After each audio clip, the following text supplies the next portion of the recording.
Muito bem, Shalom Adonai. Em termos de esclarecimento, Levítico 18, versículo 22, com varão que não deitarás como se fosse mulher. Abominação é. Capítulo de número 20, o versículo de número 13,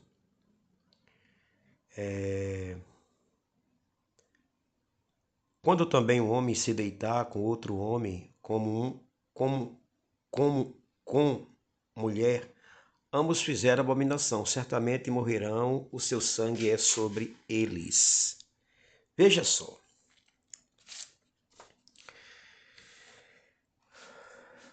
Uma pessoa que deita com outro do mesmo sexo é chamado de arsenokoitai.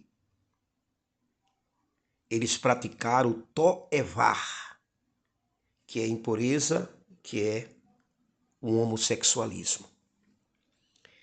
Agora, onde eu quero chegar nesse esclarecimento? Alguém disse que não podemos usar Levítico para condenar o homossexualismo. Preste bem atenção.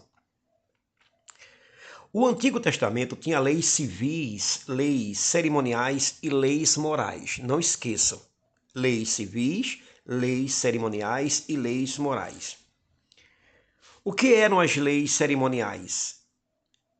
Eram os rituais do sacrifício, celebração de festas, ordenanças sobre alimentos, bebidas e purificação. O propósito era simbólico, que apontava para a obra de Jesus Cristo.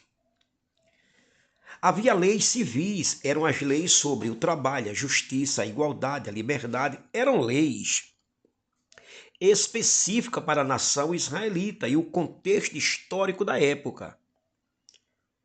E também tinha leis morais. As leis morais estabeleciam o caráter de Deus.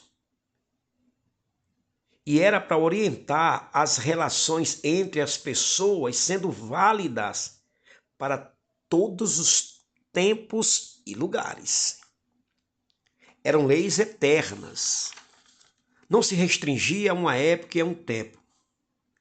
E o homossexualismo é uma lei moral. Paulo fala sobre isso.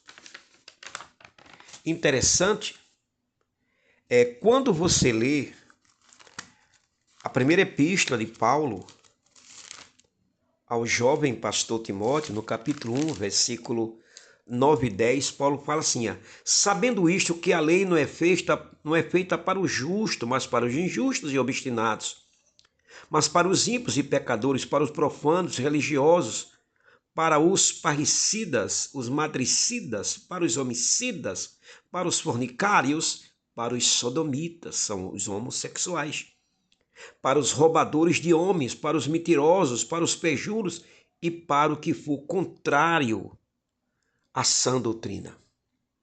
Agora, se você ler o livro de Judas, penúltimo livro do Novo Testamento, se você observar comigo os versículos 7 e 8, olha o que aqui diz o texto.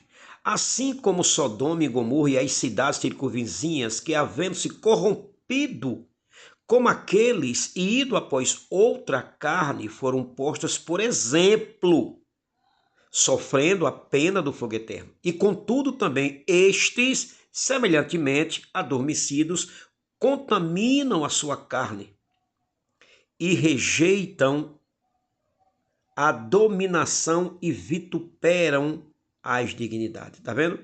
Indo outra após outra carne. Agora, se você ler 1 Coríntios, capítulo 6, você vai observar comigo os versículos de número 9 e 10. Paulo fala assim, não sabeis que os injustos não hão de herdar o reino de Deus? Não erreis, nem os devassos, nem os idólatras, nem os adúlteros, nem os efeminados, nem os sodomitas homossexuais, nem os ladrões, nem os avarentos, nem os bêbados, nem os maldizentes, nem os roubadores herdarão o reino de Deus. Nós vamos crer no que Paulo está falando ou em alguns pregadores desse século, entre eles o pastor Caio Fábio? Nós vamos crer no que Paulo está dizendo ou nos liberais deste século? Você começa agora a me entender ou não? Mas vamos para Romanos, capítulo 1, versículos 26 e 27.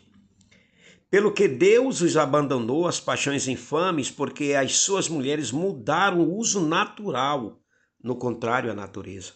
E semelhante também os varões, deixando o uso natural da mulher, se inflamaram em sua sensualidade uns para com os outros, varão com varão, cometendo torpeza e recebendo em si mesmo a recompensa que convinha ao seu erro. Veja, Paulo está tocando em leis morais. Começa a me entender agora? Agora, George Weinberg, psicólogo judeu-americano, foi ele que cunhou essa palavra homofobia. Homofobia, homo, igual tobia, medo. Então, quando ele cunhou essa palavra de homofobia, ele trouxe dizendo que a homofobia é uma manifestação por meio de ódio e violência física ou psicológica. Esse era o homofóbico. Mas o que foi que a classe LGBT trouxe? Quando você é contra o que eles praticam, não pode, você é homofóbico.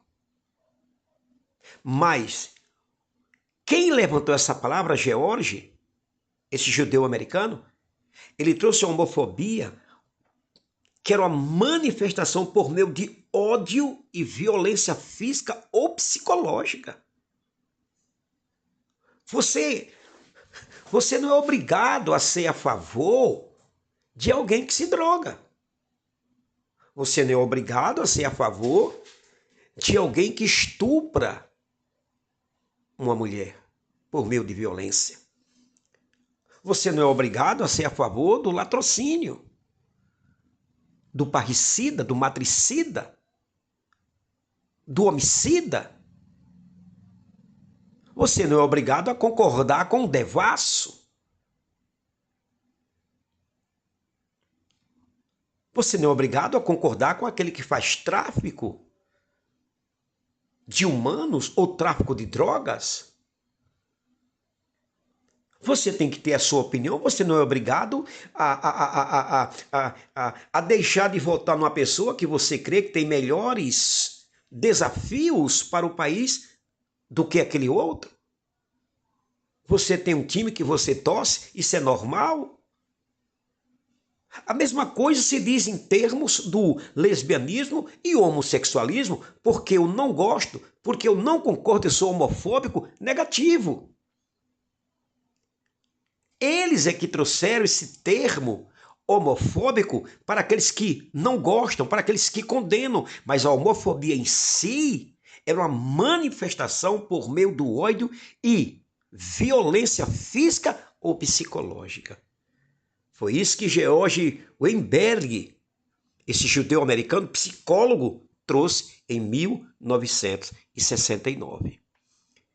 Então, o livro de Levítico fala no Antigo Testamento porque era uma lei moral, mas no Novo Testamento também Paulo fez menção. Agora, alguns líderes evangélicos que têm filhas e filhos que são homossexuais e são lésbicas, eles querem passar a mão numa coisa que está lá no Novo Testamento. Eu vi um pastor falar dias atrás no YouTube que o filho dele, que é homossexual, é o maior e melhor cristão que existe no Brasil. Olha só.